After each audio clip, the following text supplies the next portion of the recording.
MPS is making headlines in Albuquerque. These solar-powered devices called SafetySticks have been installed at 60 different locations around Albuquerque.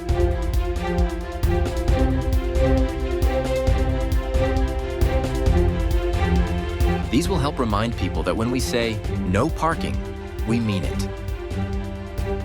So what you see right there along that sidewalk, those are called SafetySticks. They're new parking cameras. They're going to snap a photo of your license plate and you'll get a ticket in the mail.